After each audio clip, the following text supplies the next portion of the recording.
بسم اللہ الرحمن الرحیم۔ Lecture number 51۔ آج انشاءاللہ ہم سورہ والشمس وضحاہا اور واللیل اذا یغشا یہ دو صورتیں پڑھیں گے، اور اس کے بعد خوشی کی بات یہ ہے کہ ہمارا 30واں پارہ انشاءاللہ ختم ہو جائے گا۔ تو ابھی آپ پہ کی ذمہ داری ہے کہ جو پارہ آپ نے پڑھا ہے آپ بار بار اس کو ریپیٹ کریں، تاکہ اس کے جو معنی اور مفہوم ہیں آپ کے دماغ میں اچھی طرح سے بیٹھ جائیں۔ جب تلاوت کیا کریں تو مفہوم ذہن میں رکھ کے، ترجمہ بالکل دیکھنے کی اجازت نہیں ہے، ترجمہ نہ دیکھیں، جو آپ نے پڑھا ہے نا اسی کو ذہن نشین کریں، اسی کا تکرار کریں، تو انشاءاللہ یہ عربی آیات ہی آپ کے ذہن میں بیٹھ جائیں گی ترجمے کے ساتھ۔ والشمس وضحاہا، یہ دو صورتیں بہت آسان ہیں، والشمس وضحاہا اور واللیل اذا یغشا، اور ان کا مضمون بہت تگڑا ہے۔ والشمس قسم ہے سورج کی، وضحاہا واو کا معنی اور ضحا کہتے ہیں، روشنی کو، ہا کا معنی وہ سورج۔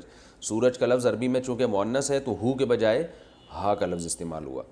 قسم ہے سورج کی، وضحاہا اور اس کی روشنی کی، والقمری اور قسم ہے چاند کی، اذا جب وہ، تلاہا، تلا یا یتلوو، اس کا معنی ہوتا ہے کسی کے پیچھے پیچھے چلنا۔ تو عربی میں تالی اسے کہتے ہیں جو بعد میں آنے والا ہوتا ہے، کسی کے پیچھے پیچھے آنے والا ہو۔ ایک ہوتا ہے تلاوت، یہ تلاوت سے نہیں ہے، یہ طلوعاً سے ہے۔ تو تلا یتلوو، طلوعاً کو چھوڑیں آپ، بس تلا یا یتلوو، تو تلا یا کو پڑھتے کیا ہے؟ تلا۔ والقمری اذا تلاہا، اور چاند کی قسم جب وہ اس کے پیچھے آ جائے۔ تو جو صورتیں بہت آسان ہوتی ہیں نا اس میں ترجمہ کے دوران ہی میں تفسیر بتاتا رہوں گا۔ چاند جو ہے وہ سورج کے پیچھے کب آتا ہے؟ یعنی جب سورج چلا جائے اور پھر چاند آئے، تو یہ ان راتوں میں آتا ہے جن راتوں میں چاند پورا ہوتا ہے، یعنی اس مہینے کے درمیان میں۔ تو اس سے مراد وہ چاند جو مکمل روشن ہوتا ہے، اور وہ پھر سورج کے غائب ہونے کے مکمل بعد طلوع ہوتا ہے، اس چاند کی اللہ نے قسم اٹھائی۔ والنہاری اذا جلاہا، اور دن کی قسم، اذا جب وہ دن، جلا، جلا اصل میں تھا جلیا، سبحہ کی طرح، جلیا یجلیو تجلیاً، اس کو تجلیتاً بھی کہتے ہیں، بلکہ تجلیتاً ہی پڑھا جاتا ہے۔ تو اس کا معنی ہوتا ہے کسی چیز کو ظاہر کر دینا، جلیا۔ تو خوب اچھی طرح سے جب کوئی چیز ظاہر ہوتی ہے نا، اسی سے نکلا ہے تجلی، اللہ نے تجلی کی، ہم کہتے نہیں ہیں یعنی اللہ نے اپنے آپ کو ظاہر کیا، اور جلوہ بھی اسی سے نکلا ہے، کہہ رہا ہوں فلاں جلوے دکھا رہا ہے اپنے، کیا مطلب؟ ظاہر کر رہا ہے اپنے آپ کو۔ تو جلا یا یجلی کو معنی ظاہر کرنا، والنہاری یا روشن کرنا بھی ہم کہیں گے اس کو۔ والنہاری اور دن کی قسم، اذا جلاہا جب وہ سورج کو روشن کر دے۔ تو ہوتا تو یہ کہ سورج دن کو روشنی دیتا ہے، لیکن یہ مجازی نسبت ہے۔ ہر زبان میں ہوتا یہ ہے کہ جو ٹائم ہوتا ہے نا، ٹائم، کام کی نسبت اس ٹائم کی طرف کی جاتی ہے، ٹائم کی نسبت، کام کی نسبت اس ٹائم کی طرف کر دی جاتی ہے، اس کو مجازن کہتے ہیں۔ مجاز کا مطلب ہوتا ہے اصل نسبت کو ہٹا کے کسی اور طرف پھیر دینا۔ جیسے ہم صبح شام یہ کام کرتے ہیں کہ بھئی ہم کہتے ہیں نا میری گاڑی پنچر ہو گئی ہے، گاڑی نہیں پنچر ہوئی ہوتی، گاڑی کا ٹائر، لیکن ٹائر بھی گاڑی کا ہی جزو ہے، تو ڈائریکٹ نسبت کس کی طرف کر دی؟ جز کی طرف۔ کھانا جو ہم کھاتے ہیں، بریانی کھاتے ہیں، نہاری کھاتے ہیں، دال چاول کھاتے ہیں، تو جس برتن میں کھاتے ہیں نا، بعض دفعہ کھانے کی نسبت اس بریانی کی طرف کے بجائے اس ظرف کہتے ہیں وہ برتن جس میں وہ چیز ہے، اس ظرف کی طرف کر دی جاتی ہے۔ جیسے میں 3 پلیٹیں کھا گیا، لوگ کہتے ہیں نا یار تو نے کتنی ڈشیں کھا گیا، بھئی یار یہ تو کھائے جا رہے ہیں تو 3 ڈشیں کھا گیا، کہتے ہیں نا، تو وہ ڈش نہیں کھائی ہوتی بلکہ ڈش کے اندر کھانا کھایا ہوتا ہے۔ تو جیسے ڈش کی طرف نسبت کی جاتی ہے، تو ایسے ہی ٹائم بھی ایک برتن کی طرح ہے جس میں کام ہو رہے ہوتے ہیں، جن میں چیزیں جیسے بریانی پلیٹ میں واقع ہوتی ہے، تو کوئی عمل جو ہے وہ ٹائم کے اندر واقع ہوتا ہے، تو اس عمل کی نسبت کس کی طرف کی جاتی ہے؟ ٹائم کی طرف۔ یہ ہر زبان میں ہوتا ہے۔ تو اب ہم کہتے ہیں نا زمانے نے یہ بڑا ظلم کیا، کہتے ہیں نا، تو حالانکہ زمانے نے نہیں کیا ہوتا، اس زمانے میں رہنے والے لوگوں نے کیا ہوتا ہے۔ ہم کہتے ہیں نا یار یہ جو پیر کا دن تھا نا، یا منگل کا دن تھا، یہ منگل کا دن نے تو میرے ساتھ بڑی زیادتی کی ہے، تو یعنی اس دن میں لوگوں نے کی ہے، تو گویا اس دن ہی کی طرف ہم نسبت کر دیتے ہیں۔ تو اب سورج کی روشنی ہمیں نظر چونکہ دن میں آتی ہے، تو مجازاً قرآن کیا کہہ رہا ہے؟ دن سورج کو کیا کر دیتا ہے؟ روشن۔ حالانکہ یہ تو طے شدہ بات ہے، عرب بھی مانتے تھے کہ دن کو روشنی سورج سے ملتی ہے، لیکن نسبت کس کی طرف کی جا رہی ہے؟ اس کی طرف، دن کی طرف نسبت کی جا رہی ہے. گویا دن سورج کو کیا کر رہا ہے؟ روشن. کیونکہ دیکھنے میں ہمیں یہی لگتا ہے کہ جب دن ہوتا ہے تو سورج روشن ہوتا ہے، دن نہیں ہوتا تو سورج کیا ہو جاتا ہے؟ غائب. تو قرآن چونکہ سائنس کی کتاب نہیں ہے تو بلاغت کی کتاب ہے نا، تو بلاغت میں بلاغت کے اصولوں کو مد نظر رکھا جاتا ہے، سائنٹیفک حقائق کو نہیں دیکھا جاتا. سائنٹیفک حقیقت تو عرب بھی جانتے تھے اس وقت بھی کہ سورج دن کو روشنی دیتا ہے، یہ تو ساری دنیا جانتی ہے نا، سورج نکلتا ہے تو روشنی ہوتی ہے.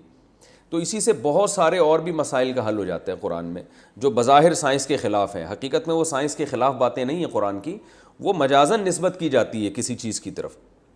جیسے میں نے بتایا تھا نا والسماء والطارق میں کہ قرآن کیا کہہ رہا ہے؟ ایسا پانی جو پشت اور سینے کے درمیان سے نکلتا ہے. اب اس پہ لوگ لے کے بیٹھ گئے ہیں کہ یار یہاں سے تو پانی کچھ نہیں نکلتا. تو اصل میں یہ کیا کنایہ ہے کہ انسان کی باڈی سے. تو ہم کہتے ہیں یار مشرق سے مغرب تک جو ہے وہ، مشرق سے مغرب اور شمال سے جنوب جو ہے وہ آپ کہیں بھی جاؤ گے تو آپ کو یہ چیز نہیں ملے گی. ایک مثال دی جاتی ہے نا، تو حالانکہ وہ ہو سکتا ہے مشرق میں مل رہی ہو، لیکن یہ مبالغہ پیدا کیا جاتا ہے کہ بھئی ہماری دسترس میں کہیں بھی یہ چیز نہیں ہے. تو لغت ہمیشہ کنایوں میں بات کرتی ہے، اور یہ بلیغ کلام ہوتا ہے. یہ اس کو کہتے ہیں کیونکہ اس سے بات مؤثر ہو جاتی ہے. اگر کوئی شخص سائنٹیفک حقائق کو سامنے رکھ کر لوگوں سے بات کیا کرے نا، تو کبھی بھی وہ اس کی بات کا اثر ہوگا ہی نہیں، بلکہ وہ ایک عجیب پاگل کہلائے گا معاشرے میں، کیونکہ لغت کے اصول کچھ اور ہوا کرتے ہیں. تو اس کی میں مثال دیتا ہوں. جیسے کوئی شخص یہ کہتا ہے، جیسے میں بیان میں کہتا رہا ہوتا نا، بھائی یہ تو آپ کسی کو قرضہ دے کے اس زمانے میں کسی کا باپ بھی نہیں نکلوا سکتا. تو اب یہ کہ کیا واقعی نہیں نکلوا سکتا؟ اگر اس کا ابا ڈی ایس پی ہے، ایس ایچ او ہے، تو کیوں نہیں نکلوا سکتا؟ بلکہ جب وہ نکلوائے گا تو اس کا باپ چھڑا بھی نہیں سکتا. ٹھیک ہے نا. تو اب جو عقلمند ہوتے ہیں وہ سمجھتے ہیں کہ اس بات کا مطلب کیا ہے. تو قرآن میں، حدیث میں مجاز کا استعمال بہت زیادہ ہوا ہے، کیونکہ بلاغت کی کتاب ہے. اسی سے یہ مسئلہ بھی حل ہو گیا کہ قرآن جو ہے نا وہ دل کی طرف نسبت کرتا ہے سوچنے کی. قرآن کہتا ہے ان کے دل ایسے نہیں ہیں جن سے یہ سوچتے ہیں. لَهُمْ قُلُوبٌ لَا يَفْقَهُونَ بِهَا، ان کے دل ہیں مگر اس میں سوچنے کی طاقت نہیں ہے. اب یہاں بھی ایک سوال کھڑا ہو جاتا ہے، بھئی سوچا تو دماغ سے جاتا ہے، دل سے نہیں جاتا، تو قرآن نسبت دل کی طرف کیوں کر رہا ہے؟ تو اسی وجہ سے کر رہا ہے قرآن کہ جب ہم دماغ سے کوئی بھی چیز سوچتے ہیں تو فوراً اثر کہاں ہوتا ہے؟ اس کا دل پہ ہوتا ہے. خاص طور پر وہ چیزیں سوچنا جن کے سوچنے کا قرآن نے حکم دیا ہے. جیسے قرآن ہمیں جنت کے بارے میں سوچنے کا حکم دیتا ہے، جہنم کے بارے میں، اللہ کے وجود کے بارے میں. تو یہ تمام چیزیں جب آپ سوچتے ہیں نا تو آپ کے دل پہ اس کا فوراً اثر پڑتا ہے، دل کی دھڑکن تیز ہو جاتی ہے. بھئی آپ کسی سے محبت کرتے ہیں تو بھی دل کی دھڑکن تیز ہوتی ہے نا، جذباتی محبت ہو، خوف ہو تو بھی آپ جیسے ہی سوچیں گے کہ سامنے شیر آ رہا ہے تو فوراً اثر کہاں ہوگا؟ دل پہ. تو جن کے دل پہ سرے سے اثر ہوتا ہی نہیں ہے تو اللہ ان کو یہ کہتے ہیں کہ ان میں دل ہے ہی نہیں، یا دل تو ہے مگر اس میں سمجھنے کی صلاحیت نہیں ہے. کیا مطلب؟ سمجھنے کا جو رزلٹ ہوتا ہے نا، آپ جب کسی چیز کو سمجھتے ہیں تو یا تو خوف پیدا ہوگا یا محبت پیدا ہوگی، تو اس کے اثرات ان کے دل پہ ظاہر ہوتے ہی نہیں ہیں. کیوں نہیں ہوتے؟ اس لیے کہ ادھر سے جو سمجھنے کا عمل ہوا ہی نہیں ہے تو اس کے اثرات کہاں سے ظاہر ہوں گے؟ اب قرآن اس بات کو سادہ لفظوں میں بتا دیتا ہے کہ ان کے دل ہیں، ان سے سمجھنے کی طاقت. یہ پوری بحث میں اس وقت کروں گا جب قرآن میں ایسی آیتیں آئیں گی جن میں دل کی طرف نسبت کی گئی ہے، تو اس وقت میں اس کو اور زیادہ انشاءاللہ اچھی طرح سے ڈیفائن کروں گا. تو ابھی صرف یہ بتانے کے لیے کہ یہ ساری نسبتیں کیا کہلاتی ہیں؟ مجاز. تبھی ہم عام زبان میں بھی ایسا ہی ہے، ہم یہی کہتے ہیں یار میرے دل میں ایسے خیالات آ رہے ہیں، میرا دل بہت چاہ رہا ہے. حتیٰ کہ انگریز بھی اسی طرح بات کرتے ہیں ہارٹ کی. اور انگریزوں کے جو سائنسدان ہیں وہ بھی سوچنے کی نسبت جب عام زبان میں کرتے ہیں تو کس طرف کرتے ہیں؟ دل. کوئی سائنٹسٹ بھی ہوگا نا، وہ اگر کسی سے محبت کا اظہار کرے گا تو کہے گا میرے دل میں تمہاری بہت محبت ہے. اب ایسا نہیں ہے کہ وہ سامنے والا اس سے کہے کہ یار آپ نے تو ریسرچ کی ہے اور لیبارٹری میں یہ دماغ میں سب چیزیں ہوتی ہیں، دل میں تو نہیں ہوتی. وہ کہے گا بھائی یہ لیبارٹری نہیں ہے. ٹھیک ہے نا. یہ میں آپ سے ایک نارملی ایک عام انداز میں بات کر رہا ہوں، تو وہ اس میں دل ہی کی طرف نسبت کی جاتی ہے. تو قرآن چونکہ عربی زبان میں نازل ہوا، وَهَذَا لِسَانٌ عَرَبِيٌّ مُبِينٌ قرآن کہتا ہے، تو زبان کے جو محاورے ہیں، زبان کے جو استعمالات ہیں کسی بھی زبان میں، اسی انداز میں قرآن نے بات کو سمجھایا ہے. اور یہ قرآن نے پہلے اعلان کر دیا یہ عربی زبان ہے. تو عربی زبان کا مطلب جو اس وقت زبان رائج تھی انہی محاوروں کو اور انہی کنایات اور انہی اشارے اور انہی مجازوں کو قرآن مجید استعمال کرتا ہے. اب اس پہ سائنسی لحاظ سے بحث کرنا یہ حماقت کی بات ہے. یہ ایسے ہی ہے جیسے آپ کسی سائنسدان کی جو کانورزیشن، جب وہ نارملی کوئی بات کر رہا ہو، اس کی کانورزیشن کو آپ پکڑ کے بیٹھ جائیں نا کہ یہ سائنس کے لحاظ سے تو یہ ٹھیک نہیں، تو وہ فوراً کہے گا بھائی میں اس وقت لیبارٹری میں نہیں ہوں، میں اس وقت عام لوگوں سے خطاب. ہو سکتا ہے کوئی سائنسدان جو ہے سیاستدان بھی بن جائے، تو پھر تو پوری تقریر اس کی سائنس کے اصولوں کے خلاف ہوگی. ٹھیک ہے نا، ساری تقریر، ساری کیلکولیشن بھی غلط ہوگی اس کی. تو قرآن غلط تو نہیں کرتا، ایسا نہیں کہ مبالغے میں غلط باتیں شروع کر دے، لیکن محاورے بات کو سمجھانے کے لیے وہی استعمال کرتا ہے جو عرب میں رائج تھے. تو ہمیں چونکہ یہی نظر آتا ہے کہ جیسے ہی روشنی ہوتی ہے تو دن ہوتا ہے تو سورج بھی کیا ہو جاتا ہے؟ روشن. تو گویا اللہ نے اس دن کی طرف نسبت کر دی کہ اس دن کی قسم جو سورج کو کیا دیتا ہے، یعنی سورج کو کیا کر دیتا ہے؟ روشن کر دیتا ہے. تو یہ مجازی نسبت ہے. وَالنَّهَارِ إِذَا جَلَّاهَا، اور دن کی قسم جب وہ، اچھا اس پر ایک اشکال ہوتا ہے کہ غیر مسلم اعتراض کرے گا یہ تو قرآن نے غلط کہا ہے، تو ہم غیر مسلموں کو ان کے کلام میں ایسی چیزیں دکھا دیں گے جو سائنس کی حقیقت کے بالکل خلاف ہیں لیکن وہ محاوروں میں استعمال ہوتی ہیں. تو یہ تو ان کے اپنے کلام میں خود اس سائنسدان کو جو اعتراض کرے گا نا اس کو ہم ایسی چیزیں دکھا سکتے ہیں کہ تمہارے اپنے کلام میں یہ چیزیں موجود ہیں. وَاللَّيْلِ إِذَا يَغْشَاهَا، اور رات کی قسم، اذا جب وہ، یغشاہا اس سورج کو ڈھانپ لے. تو یہ بھی مجازی نسبت ہے. غشیہ یغشا، سمیع یسمع کی طرح، اس کا معنی ہوتا ہے ڈھانپ لینا. غشیان کہتے ہیں نا، غشی طاری ہو گئی، عقل پہ پردہ پڑ جاتا ہے نا، بے ہوش ہو جاتا ہے آدمی. واللیلی، اور رات کی قسم، اذا یغشاہا جب وہ رات اس دن کو، اس سورج کو ڈھانپ لے. یہ بھی مجازی نسبت ہے کہ گویا رات نے سورج پہ کیا کر دیا؟ پردہ ڈال کے اس کو چھپا دیا. والسماء، اور آسمان کی قسم، وما، اور اس ذات کی، بناہا جس نے اس آسمان کو بنایا. بنا اصل میں تھا بنایا، ضربہ کی طرح. اب مخلوق کی قسم پہلے اٹھائی جا رہی ہے اور اللہ کی قسم بعد میں. تو بظاہر یہ عجیب سی بات ہے، اللہ پہلے ہونا چاہیے مخلوق بعد میں. مخلوق کی قسم یعنی آسمان کی قسم پہلے اس لیے کھائی ہے، اس کو کہتے ہیں دلیل سے مدلول کی طرف جانا. یعنی آسمان دلیل ہے کس کی؟ بنانے والے کی، کسی نے بنایا ہے.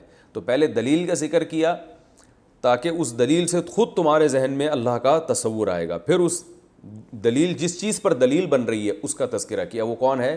اللہ. تو آسمان کی قسم اور اس ذات کی قسم جس نے اس آسمان کو بنایا. والارض، اور زمین کی قسم، وما، اور اس ذات کی قسم، طحاہا. طحا اصل میں تھا طحاوا، اس کا معنی ہوتا ہے بچھا دینا. اور اس ذات کی قسم جس نے اس زمین کو بچھایا. تو یہ بھی عرف کے لحاظ سے ہم زمین کو بچھا ہوا کہتے ہیں. اس میں بھی سائنسی لحاظ سے اعتراض نہیں ہوتا کہ زمین تو گول ہے، بچھی ہوئی تھوڑی ہے. تو بھائی ہمارے لیے تو بہرحال بچھی ہوئی ہے نا. جب ہم اس زمین کے اوپر بستر بچھا سکتے ہیں تو یہ پاسبل ہے کہ جو چیز زمین کے اوپر بچھائی جا رہی ہے وہ تو بچھ جائے اور جس چیز پہ بچھائی جا رہی ہے وہ بچھی ہوئی نہ ہو. اگر ہم سائنٹیفک حقیقت کو دیکھیں گے نا پھر تو کوئی بھی چیز بچھی نہیں رہی ہے. پھر تو ہم اگر کوئی قالین بھی بچھاتے ہیں نا تو وہ بچھا نہیں رہے بلکہ وہ زمین پہ لپیٹ رہے ہیں. تھوڑا سا لپیٹ دیا، باقی ساری زمین ابھی باقی ہے. کیونکہ گول دائرے پہ جب کوئی چیز ڈالی جاتی ہے تو بچھتی نہیں ہے بلکہ وہ کیا، اس کے لیے لفظ کیا یوز ہوتا ہے؟ لپیٹی جاتی ہے. اب آپ کوئی سائنسدان بن گئے اور آپ اب لوگوں سے یہ بات کر رہے ہیں میں نے ایک بستر لپیٹ دیا ہے اور میں نے بیڈ ٹھونک دیا ہے. بھائی بچھانے کا لفظ استعمال نہیں کر رہے تو یہ پھر حماقت اور بے وقوفی کی بات ہوگی. تو قرآن چونکہ ہم سے ہماری زبان میں بات کرتا ہے، قرآن کہہ رہا ہے بھائی بچھی ہوئی، ہمارے لیے تو بچھی ہوئی ہے نا زمین، کیونکہ ہمیں اس سے وہی فائدے حاصل ہو رہے ہیں جو بچھے ہوئے بستر سے حاصل ہوتے ہیں. تمیز سے جا کے انسان جیسے بیڈ پہ پڑ جاتا ہے نا سکون سے، ایسے ہی ہم زمین پہ آ کے ایسے پڑ گئے جیسے ہمارے باپ کی زمین ہو. ٹھیک ہے نا، حقیقت ایسے ہی ہے، اتنے مزے سے ہم رہ رہے ہیں. تو اس لیے اللہ نے کہا جیسے ماں بچوں کے لیے بستر بچھا دیتی ہے اور وہ آرام سے سوتے ہیں، کروٹیں لیتے ہیں، ناشتہ کرتے ہیں، کوئی ٹینشن نہیں ہوتی تو ہم نے بھی زمین تمہارے لیے ایسے کیا کر دی ہے، بچھا دی ہے، تم بھی یہاں قرار کھا بھی رہے ہو، کما بھی رہے ہو، اور نباتات بھی اگا رہے ہو، سارے مزے کر رہے ہو یہاں پہ۔ تو والارض، اور زمین کی قسم، وما طحاہا، اور اس ذات کی قسم جس نے اس زمین کو بچھایا، ونفس، اور نفس کی قسم یعنی انسانی جان، اس کو نفس کہتے ہیں نا، وما، اور اس ذات کی قسم، سواہا، سویا یسویہ، سبح یسبح کی طرح، اس کا معنی ہوتا ہے کسی چیز کو برابر کرنا، اور اس ذات کی قسم جس نے اس نفس کو یعنی انسانی جان کو برابر کر دیا۔ کیسا برابر کیا کہ آنکھ کی جگہ آنکھ، ناک کی جگہ ناک، ایسا نہیں ہے کہ ایک آنکھ یہاں ہے تو ایک آنکھ یہاں ہے، یا ایک غلطی سے گھٹنے میں لگ گئی، ایک ایک چیز بالکل پوری ترتیب سے بنائی جاتی ہے۔ تو یہ خود انسانی جان اللہ کے وجود کی دلیل ہے۔ فَأَلْهَمَهَا، پھر کیا کیا اس اللہ نے، الہما، اکرما کی طرح، اکرما یکرم اکرامن، اسی طرح آتا ہے الہما یلہم الہامن، اس کا معنی ہے الہام کرنا۔ تو الہما، پھر اس اللہ نے الہام کیا، ہا، اس نفس کو یعنی انسان کو، فجورہا، فجور برائیوں کو کہتے ہیں نا، فسق و فجور، فجورہا، اس انسان کی برائیاں بھی، وتقواہا، اور اس انسان کا تقوی بھی۔ نفس کا لفظ چونکہ مؤنث ہے اس لیے ہو کی جگہ ہا ضمیر استعمال ہو رہی ہے، یعنی اللہ نے انسان کو برابر کیا، پھر کیا کیا، انسان کو الہام کر دیا، اس انسان کی برائیاں بھی الہام کر دیں، اور تقوی کہتے ہیں بچنے کو، یہ لفظ نکلا ہے وقایا سے، وقایا کا معنی ہوتا ہے بچنا، تو اسی سے تقوی نکلا ہے، تو متقی اسی سے نکلا ہے، بچنے والا یعنی پرہیز کرنے والا۔ تو یہاں تقوی سے وہ چیزیں پرہیز کرنا یعنی برائیوں سے پرہیز کرنے والا۔ دیکھیں ڈکشنری میں تو تقوی کا معنی صرف بچنا ہی ہوتا ہے، ایوائڈ کرنا جسے انگلش میں کہتے ہیں، لیکن شریعت میں جب تقوی کا لفظ استعمال ہوگا تو ہر چیز سے بچنا اس میں داخل نہیں ہے، کیونکہ آپ اچھائیوں سے بھی تو بچتے ہو نا بعض دفعہ۔ تو شریعت میں تقوی کا جو مفہوم ہے، قرآن و سنت کی ایک ٹرم ہے تقوی، اس میں کیا مراد، کس چیز سے بچنا، برائیوں سے بچنا۔ تو اللہ نے فرمایا کہ انسان کو ہم نے الہام کیا، برائیاں بھی الہام کیں، اور ان برائیوں سے بچنا بھی یعنی تقوی بھی الہام کر دیا۔ کیا مطلب، انسان کے دل میں خیالات دونوں آتے ہیں، الہام کا مطلب یہ۔ وہ الگ بات ہے کہ اچھائی کا جب الہام ہوگا، ارادہ ہوگا نا، الہام ارادہ ہوتا ہے نا، یعنی اللہ کی طرف سے الہام ہو رہا ہوتا ہے کہ آدمی کے دل میں خیال آتا ہے یار یہ برائی کر لو، اور کبھی خیال آتا ہے یار اچھائی کر لو۔ تو یہ الہام جو ہے ہوتا کس کی طرف سے، اللہ کی طرف سے۔ جب اچھائی کا الہام ہوتا ہے تو اس کا سبب کون بنتا ہے، فرشتہ۔ برائی کا الہام ہوتا ہے تو اس کا واسطہ کون بنتا ہے، شیطان۔ تو یہ الہام برا نہیں ہے، یہ ہر ایک کو ہو سکتا ہے، اور اس پر گناہ بھی نہیں ہے۔ تبھی حدیث میں آتا ہے جس کے دل میں برائی کا ارادہ پیدا ہوتا ہے اور بعد میں وہ ارادہ ترک کر دے تو محض ارادے سے اس کو گناہ نہیں ملتا، بلکہ ارادہ ترک کرنے پر الٹا ایک نیکی مل جاتی ہے، اور جو اچھائی کا ارادہ کرتا ہے تو صرف ارادے پر ہی نیکی مل جاتی ہے، اور اگر وہ بعد میں ارادہ ترک بھی کر دے تو گناہ نہیں ملتا اس کو۔ تو یہ ابتدائی درجے میں جو انسان کو خیال آتا ہے اچھائی اور برائی کا، وہ مراد ہے یہاں پہ۔ ہر انسان کو نا، چاہے کتنا ہی نیک کیوں نہ ہو، برائی کا وسوسہ بہرحال آتا ہے۔ پھر اگر وہ اس ارادے پر مضبوط ہو جائے، اور اتنا مضبوط ہو جائے کہ عزم کر لے، ابتدائی درجے میں تو ہلکا سا ارادہ ہے، پھر وہ کیا کر لے، عزم کا مطلب ہوتا ہے کہ اتنا پکا ارادہ ہو گیا کہ درمیان میں اس برائی کی اگر رکاوٹیں ختم کر دی جاتی تو یہ کر لیتا۔ اتنا مضبوط اگر کسی کا عزم ہو گیا تو یاد رکھو پھر اس عزم پہ گناہ ملتا ہے، چاہے برائی نہ بھی کی ہو۔ سمجھ رہے ہو؟ تو ابتدائی درجے میں جو برائی کا خیال آتا ہے نا، تو اس پہ نہ کوئی گناہ ہے، اور وہ خیال بھی کس کی طرف سے ہوتا ہے، اللہ کی طرف سے، یعنی اس کا خالق بہرحال اللہ ہے۔ تو اب سوال یہ پیدا ہوتا ہے کہ اللہ نے ایسا کیا کیوں کہ انسان کے دل میں برائی کا بھی خیال ڈالے اور اچھائی کا بھی؟ تو اس لیے اللہ نے یہ کیا تاکہ انسان کی آزمائش ہو۔ اگر آپ کے ذرا سا بھی کی طبیعت برائی کی طرف مائل ہوگی ہی نہیں، تو پھر آپ بچنے کا ثواب کیسے ملے گا؟ تبھی دیکھیں قرآن کی یہ بلاغت ہے کہ قرآن نے یہاں برائی کا تذکرہ پہلے کیا اور تقوی کا تذکرہ بعد میں. ہونا تو یہ بظاہر یہ چاہیے تھا کہ اللہ نے انسان کو اچھا راستہ بھی الہام کیا اور برا راستہ بھی. اچھائی کا پہلے ذکر ہوتا، برائی کا بعد میں. لیکن بات پتہ ہے کیا ہے؟ اللہ نے پہلے یہ بتایا کہ میں نے برائی کا راستہ الہام کیا، اس لیے کہ جب تک برائی کا خیال نہ آئے تو اس وقت تک برائی سے بچنا عبادت بھی نہیں ہے. برائی کی چاہت پہلے پیدا ہوتی ہے تو اللہ کے لیے اس چاہت کو انسان قربان کرتا ہے، تو پھر اس قربانی کو کیا کہا جاتا ہے؟ تقویٰ. فرشتوں میں چاہت ہی پیدا نہیں ہوتی، لہذا ان کے برائی سے بچنے پر ان کو ثواب بھی نہیں ملتا، اور ان کو متقی کہا بھی نہیں جاتا. کہتے ہیں نا فرشتے بڑے متقی ہوتے ہیں، یہ لفظ فرشتوں کے لیے استعمال کرنا ٹھیک نہیں ہے. فرشتے نیک ہوتے ہیں، متقی نہیں ہوتے، یعنی بچتے تھوڑی ہیں. بچنا تو اس چیز پہ ہوتا ہے کہ جس چیز کا موقع تو ملے آپ کو.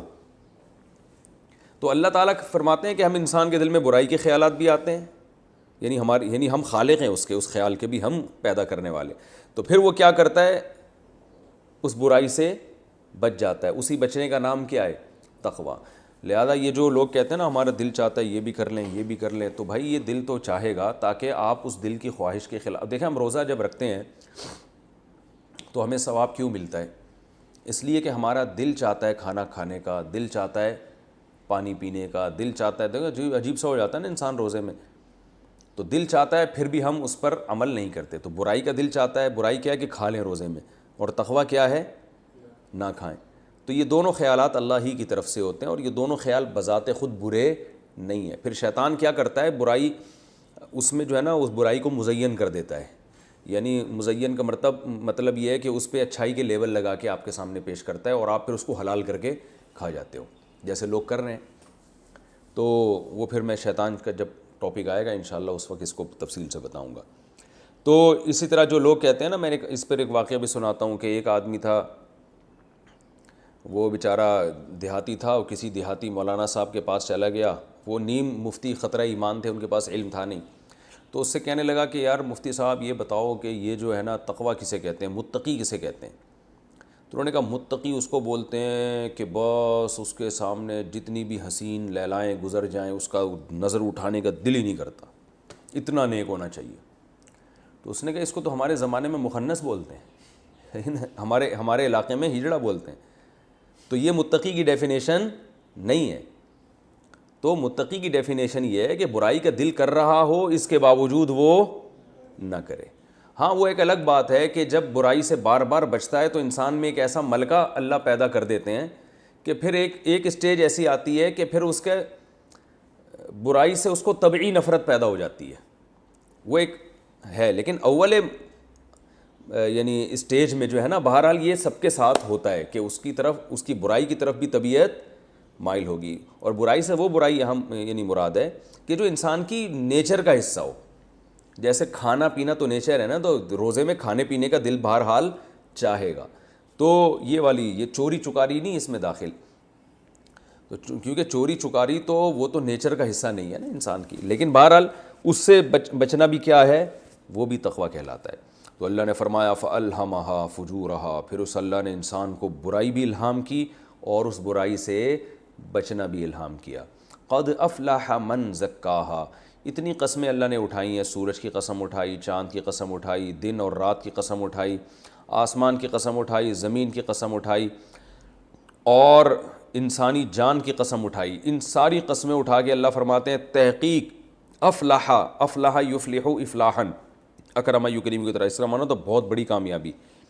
تحقیق کامیاب ہو گیا من وہ شخص زکاہا، زکا اصل میں تھا زکیا یزکیو تزکیتن یا تزکین، جو آپ نے پڑھا ہے تسبیحن. تو اس کا معنی ہوتا ہے اپنے آپ کو پاک کر لینا. تحقیق کامیاب ہو گیا وہ شخص جس نے اپنے آپ کو کیا کر لیا؟ زکاہا، جس نے اس نفس کو کیا، ہا ضمیر لوٹ رہی ہے نفس کی طرف، جس نے اس نفس کو یعنی اپنی جان کو کیا کر لیا؟ پاک کر لیا. وَقَدْ خَابَ مَنْ دَسَّاهَا، اور تحقیق خوابہ اصل میں تھا خیبہ، اس کا معنی ہوتا ہے رسوا ہونا. کہتے ہیں نا خائب و خاسر ہو گیا، یہ لفظ اردو میں استعمال ہوتا ہے. رسوا ہو گیا، برباد ہو گیا. من دساہا، جس نے اس کو گندگی میں ملوث کر دیا. دسا اصل میں تھا دس سسا، تو وہ پڑھا جاتا ہے دساہا۔ تو اللہ تعالیٰ نے کتنی قسمیں اٹھائیں؟ سورج کی قسم، اس کی روشنی کی قسم، 2 قسمیں ہو گئی، چاند کی قسم، یہ 3 قسمیں، چوتھی قسم دن کی، 5ویں قسم رات کی، 6ٹھی قسم آسمان کی، 7ویں قسم زمین کی اور پھر اس زمین کو پیدا کرنے والے کی، اور 8ویں قسم انسانی جان کی۔ 8 قسمیں اٹھا کے اللہ نے فرمایا جس نے اپنے آپ کو پاک کر لیا وہ کامیاب، اور جس نے گندگی میں دھکیل دی اپنے آپ کو وہ کیا ہو گیا؟ برباد۔ یہ قسموں میں اور جواب قسم میں مناسبت کیا ہے؟ دیکھیں قسمیں جو اٹھائی جا رہی ہیں وہ قسمیں ہیں، یہ سب ایک دوسرے کی اپوزٹ چیزیں ہیں۔ سورج اور چاند ایک دوسرے کے کیا ہیں؟ بالکل ضد ہیں۔ تبھی اللہ نے فرمایا چاند جب آتا ہے جب سورج چلا جاتا ہے، وہ بالکل ایک الگ چیز ہے چاند، سورج بالکل ایک الگ چیز، وہ رات کے وقت آتا ہے، یہ دن کے وقت آتا ہے۔ پھر اللہ نے دن کی قسم اٹھائی اور پھر رات کی قسم اٹھائی کہ دن جو ہے وہ روشن کر دیتا ہے سورج کو، رات کیا کر دیتی ہے؟ ڈھانپ لیتی ہے۔ تو یہ تغیر ہے نا اس کائنات میں، کائنات کی حالت ایک جیسی نہیں ہے۔ پھر آسمان کی قسم اور زمین کی، آسمان انتہائی بلند چیز اور زمین انتہائی پست بچھی ہوئی چیز ہے، وہ چھت ہے اور یہ کیا ہے؟ بچھی ہوئی چیز۔ تو ہم زمین اور آسمان بھی ایک دوسرے کے متضاد ہیں۔ تو اللہ نے پھر کیا کہا؟ پھر قسم اٹھائی انسان کی، کہ انسانی جان کی۔ پھر اللہ نے بتایا انسانی جان بھی ایک جیسی نہیں ہے، جیسے زمین اور آسمان ایک دوسرے کے اپوزٹ ہیں، جیسے دن اور رات ایک دوسرے کے اپوزٹ، سورج اور چاند ایک دوسرے کے اپوزٹ ہیں، تو انسان کی طبیعتیں بھی ایک دوسرے کے کیا ہیں؟ اپوزٹ۔ کچھ تو کیونکہ اللہ نے ان کو برائی کا بھی الہام کر دیا اور اچھائی کا بھی، تو اب یہ بھی یا تو بہت برے ہوں گے یا بہت اچھے ہوں گے۔ جبکہ جو لبرل لوگ ہیں، نام لحاظ لبرل لوگ، جو ایتھیس لوگ ہیں، جو اللہ کا اور مذہب کا انکار کرنے والے لوگ ہیں، وہ کہتے ہیں انسانوں کی 2 قسمیں نہیں ہوتی، یعنی انجام کے لحاظ سے 2 قسمیں نہیں ہیں۔ وہ کہتے ہیں اچھا ہوگا مر کے کیا ہو جائے گا؟ مٹی، برا ہوگا تو مر کے کیا ہو جائے گا؟ مٹی۔ تو کوئی انجام کے لحاظ سے کوئی قسمیں ہوئی انسان کی؟ کچھ بھی نہیں ہے۔ تو اللہ فرماتے ہیں انسان کی بھی 2 قسمیں، قد افلح من زکاہا، اپنے آپ کو پاک کر کے چلا گیا تو بہت بڑی کامیابی، اور اپنے آپ کو گندگی میں دھکیل کے چلا گیا تو بہت بڑی ناکامی ہے۔ تو انسان بھی بہت ایک دوسرے کے کیا ہیں؟ کیونکہ اس کائنات کا نظام ایکولیٹی کی بیس پر ہے ہی نہیں، اس میں مساوات ہے ہی نہیں اس کائنات میں۔ ایک صاحب میرے پاس آئے، کہنے لگے یار اللہ کا نظام مجھے سمجھ میں نہیں آتا، اس میں تو مساوات ہی نہیں ہے۔ تو میں نے کہا دیکھو اللہ تعالیٰ عادل ہے، عدل کرتا ہے، عدل کا مطلب کسی پہ ظلم نہیں ہوگا، مساوات نہیں ہے اللہ کے ہاں، کیونکہ یہ تو اللہ کی خدائی کو پھر چیلنج ہو گیا نا۔ میں نے کہا اس کی مثال ایسے ہے جیسے ایک فقیر آپ کے پاس آیا، اس نے بھی 500 روپے مانگے، یہ فقیر آیا اس نے بھی 500 روپے مانگے، آپ نے اس 500 والے کو 1000 دے دیے، ڈبل دے دیے، اور اس 500 والے کو 5000 دے دیے، یعنی 10 گنا بڑھا کے دے دیے۔ اب یہ مساوات ہوئی؟ نہیں ہوئی نا، لیکن احسان دونوں پر ہے۔ اب وہ 500 جس نے مانگے تھے، پہلا والا فقیر جس کو آپ نے 1000 روپے دیے، وہ کہہ رہے یار مجھے 1000 دی اور اس کو تم نے 5000 دے دیے تو ظلم ہے۔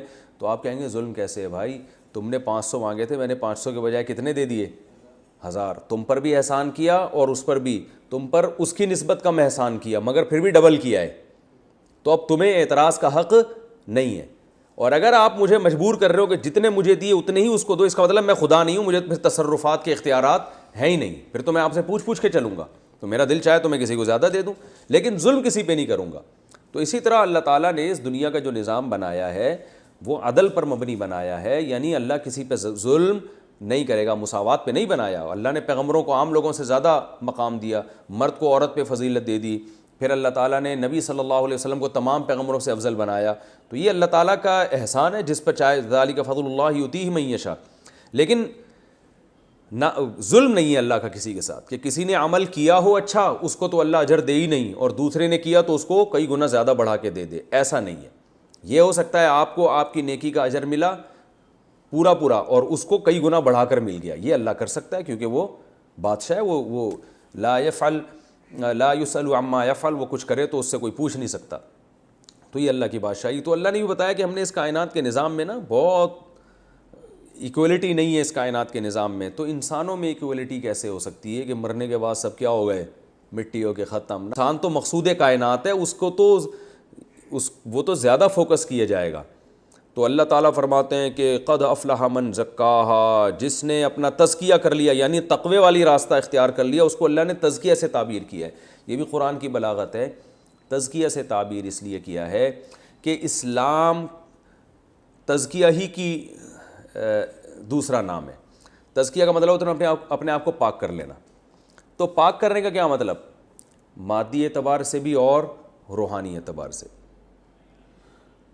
یعنی خوراک بھی پاکیزہ کھائے, جسم کو بھی پاک صاف رکھے, لباس کو بھی پاک صاف رکھے, اور اپنے عمل کو بھی. عمل میں جو زبان کے عمل ہیں, یعنی زبان کو جھوٹ, چوری, جھوٹ, غیبت, بہتان سے بچائے انسان. کانوں کو پاک رکھے بری باتیں سننے سے, نگاہوں کو پاک رکھے حرام دیکھنے سے, ہاتھوں کو پاک رکھے چوری کرنے سے اور برائیاں سے بچنے سے, پاؤں کو پاک رکھے یعنی چلنے کو اپنا پاک رکھے برائی کی طرف جانے سے. تو تزکیہ کا مفہوم کیا ہے؟ بہت وسیع.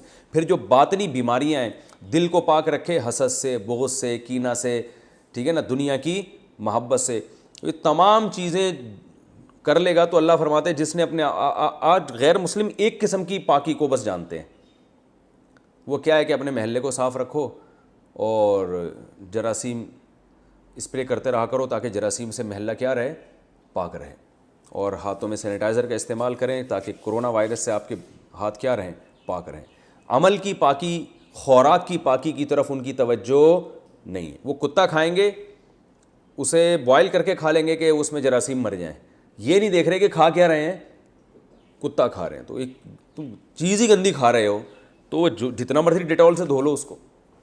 وہ ایک صاحب نے کہا نا کہ اسلام میں خنزیر کیوں حرام ہے؟ اس نے کہا یہ ناپاک ہوتا ہے. کہہ رہے میں تو دھو کے کھاتا ہوں. پھر کیسے ناپاک؟ بھائی وہ خود ہی ناپاک ہے, گندا جانور ہے. تو اس طرح خوراک کو بھی پاک رکھنا. تو اس اسلام میں پاکی کا مفہوم بہت وسیع ہے. تو اللہ فرماتے ہیں قد افلح من زکاہا وقد خاب من دساہا, اور جس نے اپنے آپ کو ان برائیوں میں دھکیل دیا وہ کیا ہو گیا؟ خائب و خاسر. اسی طرح ماں باپ کے ساتھ برا سلوک کوئی کر رہا ہے تو یہ عمل کی ناپاکی ہے. آپ عملی لحاظ سے گندے ہیں. آپ اولڈ ہوم میں جمع کرا دو ان کو, پھر آپ بے شک جتنا مرضی ڈیٹول سے نہاؤ, تیزاب سے نہا کے نکلو, آپ کپڑے استری کر کے نیٹ کلین چمک رہے ہو, لوگوں کو آپ چمکتے ہوئے نظر آؤ گے, اللہ کو آپ چمکتے ہوئے نظر نہیں آؤ گے, کیونکہ آپ نے اپنا تزکیہ نہیں کیا, پاک نہیں کیا آپ نے اپنے آپ کو گناہوں سے. وقد خواب من دساہا. اب اللہ تعالیٰ, یہ تو اللہ نے عقلی دلیل دی ہے اپنے دعوے کی. سورج اور چاند اور یہ کائنات کے نظام میں نا بہت فرق ہے, تو انسانوں میں بھی فرق ہوگا اور یہ ہمیشہ باقی رہے گا فرق جنت اور جہنم کی صورت میں. تو پہلے عقلی دلیل تھی, اب نقلی. نقل کا مطلب ہوتا ہے پچھلی امتوں کے واقعات کو نقل کرنا, ان واقعات سے دلیل پکڑنا کہ دیکھو پچھلی امتوں کے واقعات دیکھو گے تو بھی تمہیں پتہ چلے گا کہ ہماری باتیں صحیح ہیں. تو اللہ نے قوم سمود کا مختصر واقعہ بیان کیا. کذبت ثمود, کذب یکذب تکذیبا, جھٹلانا, جھٹلایا ثمود نے, بطغواہا, تغوا طغیان سے نکلا ہے, سرکشی, بطغواہا, اپنی سرکشی کے ساتھ. ہا ضمیر ثمود کی طرف لوٹ رہی ہے کیونکہ عربی میں جو قوم کے الفاظ ہیں نا, جو قوموں کے نام ہوتے ہیں وہ بھی مؤنث ہوتے ہیں. کذبت ثمود بطغواہا, جھٹلایا تھا سمود نے اپنی نافرمانی کے ساتھ, سرکشی کے ساتھ. اذ انبعثا, اذ کا معنی جب, انبعثا اس کا معنی ہوتا ہے کھڑا ہونا. بعث کسے کہتے ہیں؟ بھیجنا کسی کو. نبی صلی اللہ علیہ وسلم کو مبعوث کیا گیا نا, تو انبعاث اصل میں انفعال, اکتساب کی طرح, یعنی ہے تو باب انفعال لیکن وہ اکتساب جیسا ہی ہے. تو انبعثا جب کھڑا ہوا اس میں, اشقاہا, اشقا اشقیو تھا اصل میں, ازربو کی طرح, کمپیریٹیو ڈگری ہے نا, ازربو دوسرے کے مقابلے میں زیادہ مارنے والا, تو اشقیو ان میں دوسروں کے مقابلے میں زیادہ بدبخت. جو سب سے بڑا جو بدبخت تھا نا, ہاں اس قوم کا سب سے بڑا بدبخت کھڑا ہوا. فقالا, وہ کھڑا ہوا کیوں؟ تاکہ اس نے ارادہ کیا, یار یہ ہو یہ رہا تھا کہ قوم سمود جو ہے نا وہ بار بار مطالبہ کرتے تھے کہ کوئی بڑی نشانی دکھائیں. حضرت صالح علیہ السلام سے بار بار کہتے تھے آپ کے نبی ہونے کی کوئی, تو حضرت صالح علیہ السلام کہتے تھے بھائی میں ایسا معجزہ تمہارے منہ مانگا دکھاؤں گا, تو پھر اللہ جب ایسے معجزے دکھاتا ہے نا تو پھر جو ہے نا تمہارے لیے غور و فکر کا راستہ بند کر دیا جاتا ہے. پھر یہ کہ اب ایمان لاؤ, کیونکہ اتنی بڑی نشانی دیکھ لی. ابھی تو اللہ کہہ رہا ہے کائنات میں غور کر کے اور ان سب چیزوں کو ایمان لاؤ, اور تمہیں مہلت بھی دی جا رہی ہے, لیکن ایسی کوئی بڑی نشانی اللہ نے دکھا دی تو پھر تمہارے لیے مہلت ختم. تو وہ کہتے ہیں نہیں معجزہ دکھاؤ. تو پھر انہوں نے کہا کیا؟ انہوں نے کہا بےہودہ سا مطالبہ کہ اس پہاڑ سے اونٹنی نکال کے دکھائیں. ایسے نہیں منہ میں کچھ بھی آ جاتا, نکال دی اللہ تعالیٰ نے, وہ پہاڑ میں سے اونٹنی پیدا ہوئی. لیکن یہ اتنا بڑا معجزہ. تو اب اللہ نے کہا کہ حضرت صالح علیہ السلام سے کہ اپنی قوم کو کہہ دیں اب یہ اتنا بڑا معجزہ میں نے دکھایا, اور اب نشانی جب میں دکھا دیتا ہوں ایسی, تو پھر اس کے بعد کسی قوم کو چھوڑتا نہیں ہوں. اب یہ اونٹنی تو نکل آئی ہے, لیکن اب یہ رکھنا یہ اللہ کی اونٹنی ہے. جس دن یہ پانی پیے گی کسی جانور کو قریب آنے کی اجازت نہیں ہوگی, اور اس کی باری میں کوئی بھی قریب, اب یہ اس کا احترام ہے. تو اب وہ کیا ہے کہ وہ پانی دبا کے پی جاتی تھی.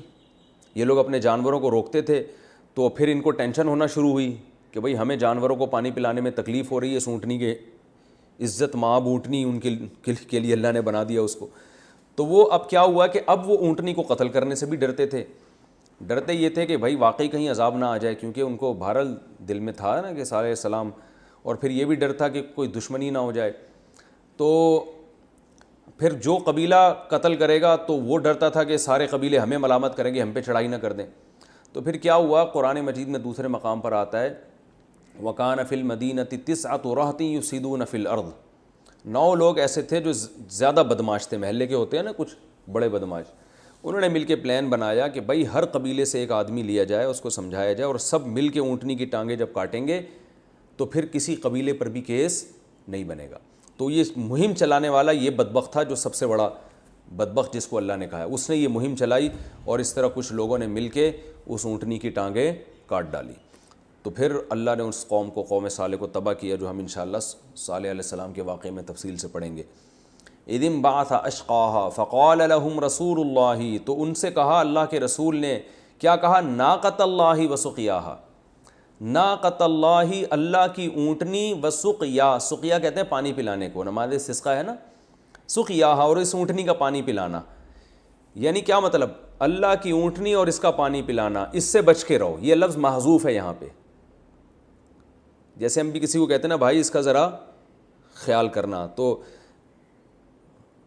پیغمبر نے کیا کہا؟ اللہ کی اونٹنی اور اس کا پانی پلانا. لفظ محذوف ہے یہاں پہ.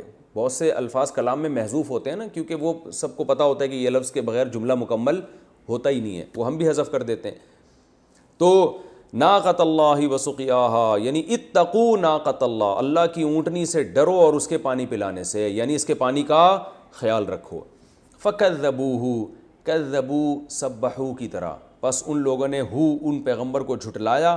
فعقروها, عقرہ کا معنی ہوتا ہے ٹانگیں کاٹ ڈالنا, کونچیں کاٹ ڈالنا جانور کی. عقرو, ان سب نے کاٹ ڈالا, وہ جو 9 لوگ ہر قبیلے کے جمع ہوئے تھے, اس اونٹنی کو. فدمدم علیہم ربہم, برسایا ان پر ان کے رب نے, بذنبہم یعنی تباہ, برسایا یعنی تباہ کر دیا ان کو. دمدم علیہم کا معنی ہوتا ہے بستی کو برباد کر دینا. بذنبہم, اس کے اس گناہ کی وجہ سے. فسواہا, سوا یسوی کا معنی برابر کر دینا, پس اللہ نے اس بستی کو کیا کر دیا؟ برابر کر دیا. ولا یخاف, اور اللہ نہیں ڈرتا.